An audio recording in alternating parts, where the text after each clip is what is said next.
자, 여러분 안녕하세요. 네, 운영체제 과목이고요. 이번 단원에서는 유닉스에 대해서 살펴보도록 하겠습니다. 자, 유닉스는 이제 한 문제 정도 출제되거나 또는 출제되지 않은 파트가 되겠습니다. 자, 우리가 윈도우즈라는 운영체제를 개인 PC에서 사용하듯이 대형 기종에서는 유닉스라는 운영체제를 사용을 합니다. 그래서 이 유닉스는 1969년도에 미국 벨 연구소에서 개발이 됐어요. 자, 미국의 벨 연구소는 바로 시어너를 개발하는 곳입니다. 그래서 시어너로 작성이 되어 있습니다. 그래서 확장성, 이식성이 좋다라고 이야기를 하고요. 또 멀티 유저, 멀티태스킹을 지원을 해요. 멀티 유저다라는 것은 여러 명이서 동시에 사용할 수 있고 또 여러 개의 일을 처리할 수가 있다라는 거고, 자, TCP/IP 프로토콜, 즉 네트워크의 기능이 있습니다. 네, 그래서 유닉스 시스템의 구조에 대해서 우리가 살펴보면 이런 식으로 이제 구조가 되어 있는 거죠. 자, 한번 살펴보면 여기에 이제 하드웨어가 있고 여기에 사용자가 있어요.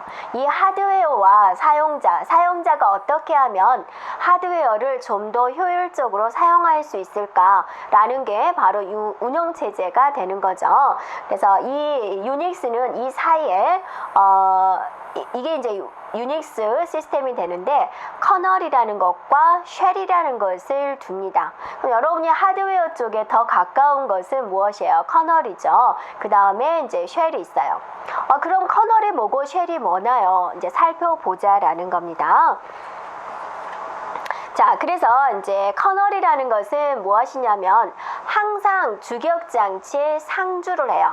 네, 항상 주격장치에 있는 거예요. 네, 그래서 시스템의 자원을 관리하는 유닉스의 가장 핵심적인 부분이 바로 커널이 됩니다. 네, 그래서 얘네는 무슨 일을 하느냐, 프로세스를 관리를 한다든지 또 입출력을 관리를 한다든지 또 파일을 관리, 기억장치에 대한 관리, 이런 기능들을 제공하는 곳이다. 그래서 우리는 커널이란 주격장치에 항상 상주하면서 유닉스 의 가장 핵심적인 부분이구나 라고 기억해 주면 되겠습니다.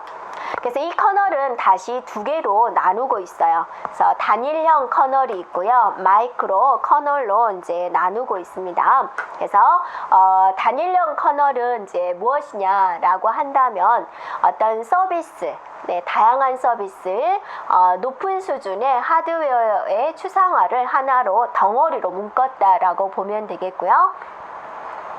자, 이렇게 이해하면 더 나을 것 같아요. 커널에 이제 기본적인 기능이 있겠죠. 그 기본적인 기능 외에 다른 여러 가지 부가 기능들을 모두 포함시켜서 하나의 덩어리로 만든 것이 단일형 커널이다 라고 보면 되겠고요. 그래서 이 단일형 커널은 어디다 중점을 두느냐, 성능에다가 더 초점을 맞추고 개발이 된 부분. 그래서 우리가 알고 있는 리눅스다, 유닉스가 여기에 해당이 된다라는 거예요. 자, 그러면 마이크로 커널이 있는데 마이크로 좀 뭔가 하드웨어적인 것 같죠? 네. 그래서 하드웨어 추상화에 대한 간결한 작은 집합을 제공하고 더 많은 기능을 서버라고 불리는 응용 소프트웨어를 통해서 제공을 한다라는 부분입니다. 그렇죠? 그래서 운영체제 개발을 할 때 어디에 중점을 둔다? 모듈화에 중점을 둔다라고 됐다. 자, 이론적인 개념을 우리가 알고 있으면 되겠습니다. 그래서 단일형 커널은 기능에다가 성능에다가 더 초점을 둔 리눅스 유닉스다. 그러니까 유닉스는 단일형 커널에 해당이 된다. 그걸 이제 보여주기 위해서 부수적으로 여기까지 이제 설명을 한 거죠. 마이크로 커널은 어디에? 모듈화에 중점을 두고 개발이 되었습니다. 그래서 가장 핵심적인 부분 커널에 대해서 우리가 살펴봤고요. 그럼 쉘이라는 것은 뭐냐? 쉘이라는 것은 이제 명령어 해석기다라고 생각해 주면 되겠습니다. 그래서 사용자의 명령어를 내리면 그 명령어를 인식을 하고 그 명령어를 수행을 하는 것이다라고 보면 되겠고, 이 쉘은 주격장치에 상주하지 않고요. 네, 보조기억장치에서 네, 교체가 이루어지는 부분입니다. 그래서 사용자와 시스템 간의 인터페이스, 어떤 대화 이런 것들을 담당을 한다고 하죠. 그래서 내가 명령어를 내리면 그 명령어를 이제 수행해주는 그런 부분이 바로 쉘이다라고 보면 되겠습니다.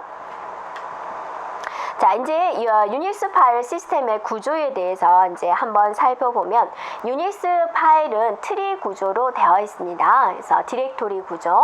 그래서 이 디렉토리는 커널이라는 것에 의해서 이제 관리가 되어 있고요. 파일의 삭제, 생성, 보호 이런 기능들을 가지고 있습니다. 자, 블럭이 이제 4가지가 있어요. 이 블럭도 이제 우리가 한번 살펴볼 건데요. 부트 블럭이라는 그 부분이 있습니다. 부트 블럭, 부팅에 필요한 부분을 저장을 하는 그런 부분이 되겠죠. 그 다음에 슈퍼블럭이 있습니다. 슈퍼블럭은 뭐냐면 하드디스크 전체에 대한 어떤 포괄적인 내용을 저장을 하고 전체 파일 시스템을 관리하는데 필수적인 정보를 저장하는 어느 하나의 부분이다라는 거죠. 그 다음에 이제 아이노드가 있는데 이제 아이노드는 파일에 대한 어떤 모든 상태를 정보를 저장하는 것이다라는 겁니다. 그래서 파일 소유자에 대한 사용자, 또 파일의 크기, 파일의 유형, 또 뭐 최종 수정 시간 이런 정보들을 제공하는 부분이 바로 아이노드가 되고 데이터 블록은 실제적으로 데이터가 이제 저장되는 부분을 말을 합니다. 자, 그러면 이제 유닉스에 대한 명령어들을 우리가 하나씩 살펴보도록 할게요. 자, 유닉스 명령어들이 굉장히 많이 있죠. 자, 그것도 이제 제가 추려서 교재에 이제 언급된 거고, 이거 외에도 굉장히 많은 명령어들이 있습니다. 그래서 명령어들은 이제 기억을 해줘야지 돼요. 근데 이제 유추해서 생각을 한다면 쉽게 이제 우리가 알 수가 있을 거예요. 자, 가장 많이 쓰이는 명령어가 ls 명령어가 있어요. 자, ls는 뭐냐면 파일에 대한 목록을 보여주세요 라는 거예요. 그러니까 우리가 윈도우즈에서는 어떠세요? 여러분 파일 탐색기 눌러주면, 내 컴퓨터 눌러주면, 윈도우즈 탐색기 눌러주면 파일에 대한 목록을 알 수가 있잖아요. 근데 유닉스는 명령어를 다 쳐야 돼요. 그래서 내가 이 디렉토리에, 이 폴더가 디렉토리입니다. 이 디렉토리에 어떤 파일이 있을까라고 궁금하다면 ls-al 해주면 되고 특정한 폴더 이름을 이렇게 지정할 수 있습니다. 됐죠? 파일의 목록을 보는 명령어는 무엇이다? ls 명령어다. 그 다음에 이제 이건 트리 구조이기 때문에 디렉토리에 대한 개념이 있어야 되는데요. 자, 여기가 C 드라이브다. 그러면 또 여기에 무슨 A라는 폴더, 또 여기에 B라는 폴더가 있겠죠. 그럼 내가 여기에 있는 장소가 여기라면 현재 내가 작업 중인 디렉토리에 대한 정보를 보여주세요가 pwd가 된다. 그죠? 그 다음에 이제 복사, 이동, 삭제, copy, move, remove 생각해주면 돼요. cp, mv, rm 그죠? 복사, 이동, 삭제. 그 다음에 이제 디렉토리를 이동하는 겁니다. 여러분이 여기서 B라는 데를 이동을 하려면 반드시 여기를 거쳐서 이렇게 갈 수 있어요. 바로 다리가 없거든요. 부모 노드를 거치게 됩니다. 그래서 디렉토리를 이동하는 거 CD가 돼요. 만약에 여기가 있다 그러면 뭐 CD 점점 부모로 가주세요. 부모로 가면 이제 CD B방으로 가주세요. 이런 식으로 이제 이동을 할 때. 디렉토리를 생성한다, make 디렉토리, 디렉토리를 삭제를 한다, remove 디렉토리. 그래서 이렇게 명령어 기억해 주면 되겠고요. 자, 그 다음에 이제 cat 명령어가 있습니다. catch라는 명령어가 있는데 이거는 이제 파일의 내용을 출력해 주는 거예요. 그러니까 여러분이 뭐 A라는 파일의 내용이 뭐지? 그러면 윈도우즈에서는 여러분이 더블 클릭을 해주면 해당되는 프로그램이 실행되면서 내용을 보여줬죠. 근데 얘는 cat를 치고 파일 이름을 치면 그 파일에 대한 내용을 볼 수가 있다라는 거죠. 그 다음에 이제 grep라는 명령어가 있는데 이거는 지정된 문자열과 일치하는 행을 출력해 주세요 라는 거죠. 자, 문이라는 단어와 문자열과 똑같은 게 있는 행을 출력해 주세요. 이런 식으로 사용이 돼요. 자, 그 다음에 man은 기억을 하세요. man은 뭐냐면 도움말이에요. 우리가 윈도우즈에서 도움말은 뭐를 누르죠? F1을 눌러주죠. 근데 유닉스에서 도움말 보여주세요라는 명령어는 무엇이다? man이에요. 네, 아무래도 man은 친절한 뭐 이런 걸 때문에 명령어 이름을 이렇게 지었을 수도 있겠죠. 자, CH 모드는 파일의 접근 권한을 변경하는 건데 이건 여러분 정말 중요한 겁니다. 네, 꼭 기억하세요. 네, 뒤쪽에서도 많이 나오게 될 겁니다.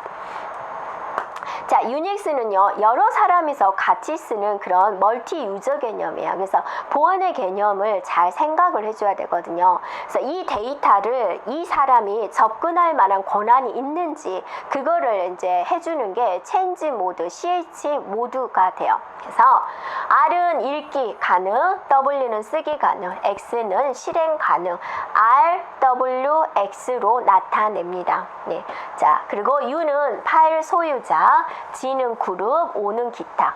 사용자의 권한을 추가할 때는 플러스, 사용자의 권한을 삭제할 때는 마이너스. A는 전체, all, 전체 사용자를 말을 해요. 자, 이걸 보고 우리가 해석할 수 있어야지 돼요. 네. 자, CH 모드 A 플러스 R 별 그랬어요. 그러면 자, 권한을 변경을 합니다. A가 뭐였죠? A. 네, 전체 사용자.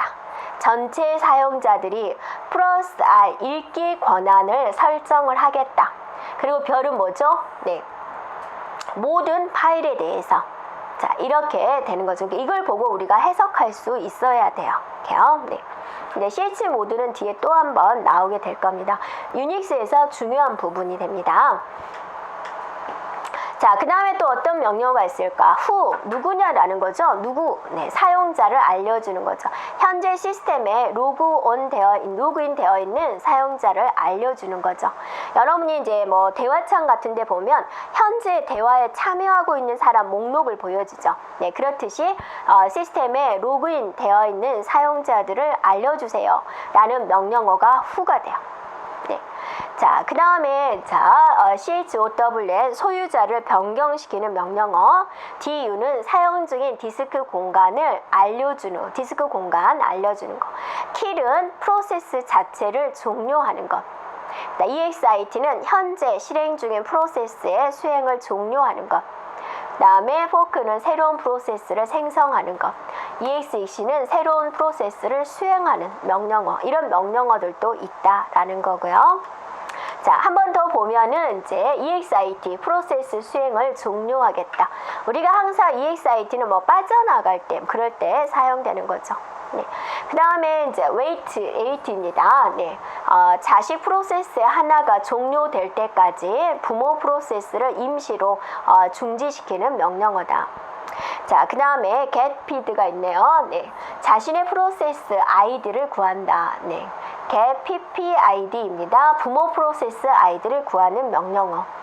자, 파이프, PIP 두 프로세스를 연결을 해서 프로세스 간 통신을 가능하게 하는 명령어. 자, 이런 명령어들도 있다 보고 여러분이 정말로 기억을 해야 된다면 CHMOD 명령어 꼭 기억을 해주면 되고요. 가끔씩 man이라는 것에 대해서도 나오고 있고요. LS도 중요한 명령어고 그 다음에 이제 기본적으로 CP, MV, RM 복사, 이동, 삭제 MKDIR, RMDIR, CD 이거는 이제 기본적으로 우리가 알고 있으면 되겠습니다. 자, 이제 유닉스에서 정말 중요한 부분이 파일 보호 개념이에요. 자, 이걸 우리가 꼭 이해를 해야 됩니다. 네. 그래서 파일에 대한 허가권을 3비트씩 나눠가지고 소유자, 그룹, 기타 사용자의 접근 허가를 표시를 하게 돼요. 자, 여기는 소유자 자리고 그 다음에 그룹 자리고 그 다음에 기타 자리예요. 자, 내가 파일을 만들었어요. 그럼 나는 뭐가 되는 거죠? 소유자가 되는 거죠. 내가 속한 그룹이 되는 거고 자, 나머지 사람들 아무나가 되는 거죠. 자, RWX 써주면 소유자는 그 파일에 대해서 읽기, 쓰기, 실행이 가능해요 라고 그래요. 그래서 여러분 이게 3비트잖아요. 1의 자리, 2의 자리, 4의 자리 이렇게 표시를 한다 그거죠. 그래서 이거를 뭐라고 표시하면 3비트 자리에 10진수로 7이라고 또 표시를 해버려요. 그러면 7을 2진수로 바꾸면 뭐죠? 1, 1, 1, 1이잖아요. 그러니까 읽기 가능해요, 쓰기 가능해요 이렇게 되는 거죠. 만약에 자, 7이라고 써져요. 그 다음에 3이라고 써줬어요. 그럼 얘는 무슨 뜻이죠? 이진수로 고치면 이렇게 되는 거죠. 쓰기와 실행만 가능하다 그거죠. 네, 그 다음에 6이라고 썼어요. 그럼 뭐예요? 이렇게 되는 거죠. 이진수로 바꾸면. 그럼 얘는 뭐죠? 읽기와 쓰기만 가능하고 실행은 할 수 없어요. 이런 뜻이 되는 거죠. 네, 그래서 이렇게 표현을 한다 거죠. 1의 자리, 2의 자리, 4의 자리 그렇게 표현을 해요. 네, 이것도 마찬가지입니다. 그러면 얘 그룹은 RX가 되는 거죠. 얘도 마찬가지죠. 만약에 여기가 2라고 써졌다. 그러면 여러분 이진수로 바꿔서 이렇게 보는 거예요. 아, 그러면 얘는 그룹에 속한 사람은 이 파일에 대해서 쓰기만 가능하구나. 이렇게 이제 이해를 해줘야죠. 똑같죠. RWX, RW. 기타 사람들을 이렇게 해주면 기타 사람들은 읽기, 쓰기, 실행 모두 가능하구나. 또 001 이렇게 되어 있으면 어때요? 읽기, 쓰기는 하지 못하고 실행만 해볼 수 있구나. 이렇게 된다라는 거죠. 네, 이해됐나요? 네. 그래서 이제 이렇게 되어 있는 거죠. 이렇게 길게 써져 있는 거예요. 그럼 이제 우리가 나눠서 봐야 돼요. 물론 이거는 제가 여러분한테 설명을 하기 위해서 보여준 거죠. 실제로 시험 문제는 어때요? 이거 안 보여주죠. 이 한 줄만 쫙 보여주고 나서 이것에 대한 설명주, 뭐 잘못된 것을 골라라. 그렇게 이제 나오는 거죠. 그래서 첫 번째가 뭐죠? 소유자 권한이다. 그죠? 소유자에 대한 권한. 소유자는 그 파일에 대해서 읽기, 쓰기, 실행이 모두 가능합니다. 라는 거죠. 오케이? 자, 두 번째는 RW-이라고 써졌어요. 그러면 소유자 그룹이죠. 그룹은 읽기, 쓰기만 가능하다. 실행을 할 수 없네요. 자, 기타 사용자들은 읽기만 가능하고 쓰기 실행은 할 수가 없네요. 네. 그 다음에 이제 하드링크 수, 네, 소유자에 대한 이름, 그 소유자가 속한 그룹의 이름, 파일이 차지하는 크기, 자, 파일을 작성한 변경 날짜, 시간, 파일에 대한 이름이 맨 끝에 나오네요. 됐나요? 그래서 여러분은 이걸 딱 가리고 이것만 보고 해석하는 연습을 해줘야지 돼요. 되겠죠? 자, 만약에 여러분이 이제 이렇게 써져 있어요. chmod 714 kk.txt 써졌어요. 그럼 얘는 뭐예요? kk.txt라는 파일을 714라고 써졌네요. 714. 그럼 얘는 뭐예요? 얘가 7이고 얘가 1이고 얘가 4다 이 소리예요. 됐나요? 네. 자, 이진수로 바꿔볼까요? 그럼 얘는 111, 011, 100 이렇게 되는 거죠. 그러면 그러면 이걸 해석하면 이렇게 되는 거죠. 714 해가지고 이 파일에 대한 소유자는 읽기, 쓰기, 실행이 가능하고 그룹은 읽기하고 실행만 쓰기죠. 쓰기와 실행만 가능하고 기타 사용자들은 읽기만 가능하군요. 이게 해석이 돼야 된다 그죠? 이렇게 나타낸다라는 겁니다. 됐나요? 네. 자, 그것에 대한 설명이 이제 쭉 나와 있습니다. 네. 자, 그 다음에 이제 윈도우즈입니다. 우리가 많이 사용하는 윈도우즈는 이제 단일 사용자 또 다중 작업이 가능하고 GUI 환경을 제공을 한다. GUI 환경이라는 것은 그림으로서 그래픽 유저 인터페이스, 그래픽으로서 대화를 한다. 그죠? 우리가 마우스로 그림을 더블 클릭하면은 실행을 할 수 있잖아요. 네. 그 다음에 PNP, 플러그 앤 플레이 기능을 제공을 한다. 플러그, 연결을 하면 네, 플러그 앤 플레이입니다. 네, 플러그 앤 플레이. 네, 그죠? 네, 플러그 앤 플레이. 연결하자마자 실행이 된다, 그죠? 그래서 여러분이 이제 컴퓨터한테 USB를 딱 꽂으면 어떠세요? 바로 알죠? 새로운 하드웨어가 연결됐습니다. 뭐 어쩌고 나오거나 또는 폴더 열기가 나오죠. 네, 그렇게 연결하자마자 컴퓨터가 어떻게 알아먹고 실행을 해준다라는 거죠. 자, 긴 파일 이름 255자를 지원합니다. 자, 윈도우가 나오기 전에 우리가 도스 세대 때는 파일 이름이 8자였어요. 그러니까 얼마나 불편해요. 네, 그것도 이제 영어 이름으로 8자였던 거죠. 그러다가 255자를 지원하는 게 나오니까 얼마나 좋았어요. 네. 그 다음에 OLE 기능 개치 삽입이 있습니다. 하나의 프로그램에서 또 다른 프로그램을 이제 연결해서 쓸 수 있는 개념이 되겠습니다. 그래서 유닉스, 윈도우즈에 관련된 이제 간단한 특징을 우리가 살펴보았고요. 그 다음에 이제 리눅스가 있습니다. 유닉스, 리눅스 비슷하게 보이죠. 그래서 이 리눅스도 멀티태스킹, 멀티 유저를 지원하는 유닉스와 이제 유사하게 되는 거죠.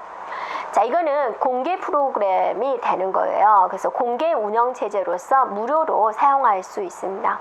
자, 유닉스가 굉장히 부피가 커요. 그래서 거기서 이제 많이 사용하는 명령어만 좀 압축시켜 가지고 리눅스로 새롭게 탄생을 한 거예요. 그래서 리눅스는 일단은 무료로 제공을 하고 있고 또 그 모임들에 의해서 이제 소스를 공유를 하면서 이제 발전해 나가는 그런 게 되겠습니다. 자, 유닉스나 리눅스나 CUI 방식이에요. CUI 방식은 명령어를 직접 입력을 해야지 실행할 수 있는 방식이에요. 마우스로 더블 클릭이 아니라 키보드로 직접 명령어를 입력을 해야지 실행되는 방식이 되겠습니다. 네. 자, 되겠죠? 그 다음에 이제 인베디드 시스템이다 라고 있는데 이 인베디드 시스템은 이제 딱 그 하드웨어에서만 동작이 되는 거예요. 그러니까 시스템을 동작시키는 소프트웨어를 하드웨어에 내장을 시켜가지고 사용되는 방식이 되겠습니다. 그래서 미리 정의된 작업을 수행을 하는 거죠. 그래서 전자사전이라든지 에어백, 자동차 에어백은 이제 속도가 어느 정도의 감속이 일어났을 때 에어백이 터지게 하겠다, 에어백이 나오게 하겠다, 그런 방식으로 이제 운영이 되어 있겠죠. 네, 그렇게 운영되는 방식이다. 그래서 인베디드 시스템 하면 그 하드웨어에 딱 맞도록 그 하드웨어에서만 특정하게 기능이 수행되도록 해주는 것이 시스템이다 라고 이제 기억해 주면 되겠습니다. 자, 되겠죠? 자, 세 문제, 새로운 문제, 5문제네요. 마저 풀어보도록 할까요? 네. 자, 1번 문제를 보세요. 네, 그 결과에 대해서 이제 알맞지 않은 것은 그랬습니다. 자, 이거를 하이펀이 나와 있고요. 네, R, W, X. 여러분 3개씩 이렇게 끊어서 이제 보세요. 이렇게 한꺼번에 써져 있으니까 좀 보기 힘들죠.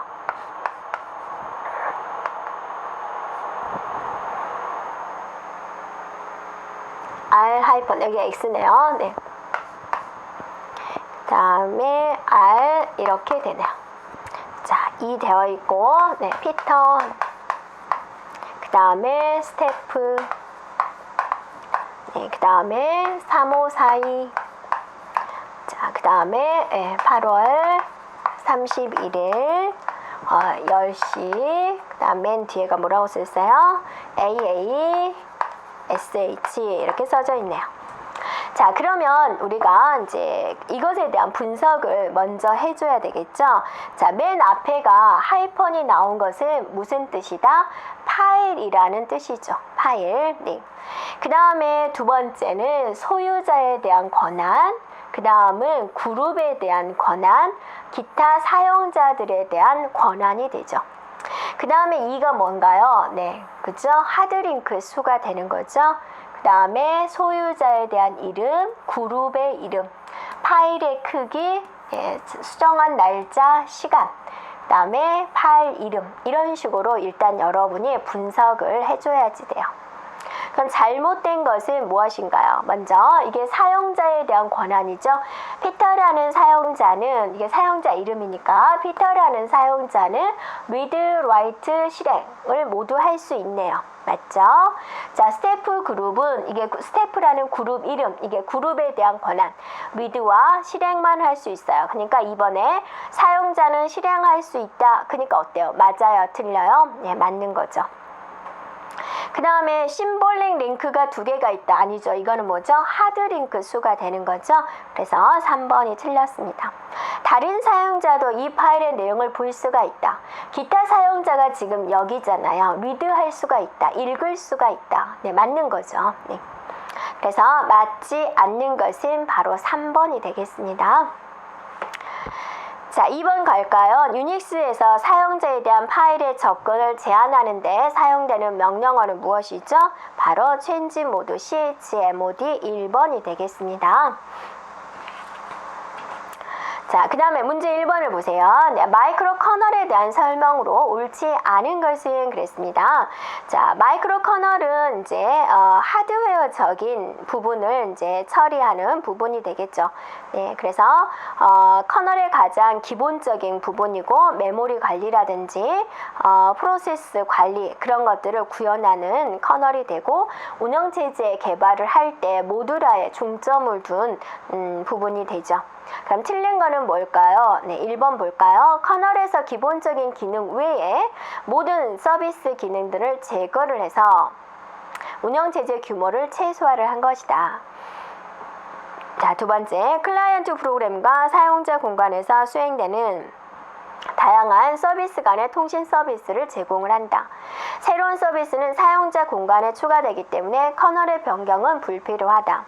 대부분의 서비스가 커널이 아니라 사용자 프로세스로 수행되기 때문에 보안의 신뢰성에 문제가 발생할 수 있다? 아니죠. 보안이 더 높아지는 거죠. 새로운 프로그램이 실행이 될 때 커널을 건드려 버리면 그 새로운 프로그램에 여러 가지 바이러스가 있겠죠. 그게 같이 커널을 건드려 버리게 되죠. 근데 새로운 프로그램이 어디서 수행이 된다? 사용자 프로세스로 수행이 되기 때문에 보안이 높아진다라는 거죠. 그래서 틀린 것은 4번이 되겠습니다. 자, 프로세스 간 통신 오버헤드로 시스템 성능 저하가 발생할 수 있다라는 거고요. 오버헤드가 생기면 아무래도 성능 저하가 발생될 수 있죠. 자, 2번 문제입니다. 유닉스 시스템의 명령어에 대한 설명으로 옳지 않은 것은?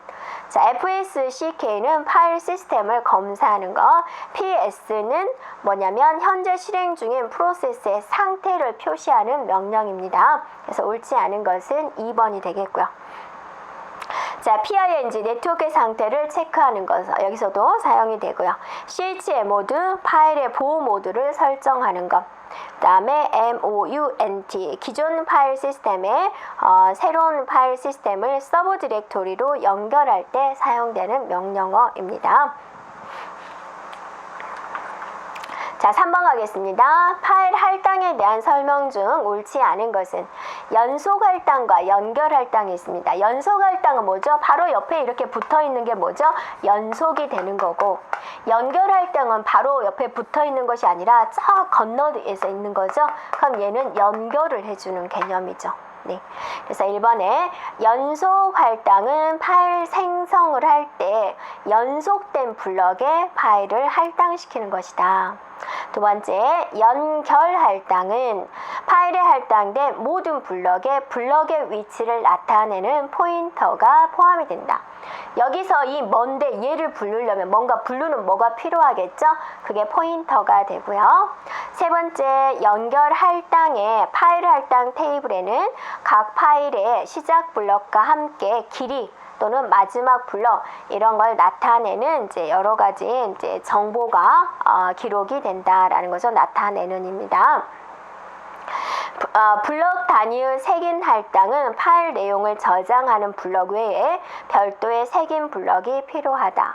자, 4번을 보면 파일에 대한 임의 접근은 연결 할당이 연속 할당보다 성능이 우수하다. 자, 여러분 1, 2, 3, 4에 좀 어려운 말이 써 있기는 하지만 답은 우리가 상식으로 고를 수가 있죠. 여러분이 연속 할당과 연결 할당 어떤 게 더 효율적인가요? 당연히 연속 할당이 되죠. 네, 5번에서 연속 할당이 더 우수한 거죠. 그래서 틀린 것은 5번이 되겠습니다. 네. 자, 여기까지 운영체제에 관련된 강의를 마치고요. 다음 단원에서는 데이터베이스와 자료구조 강의로 보겠습니다. 여러분 수고하셨습니다.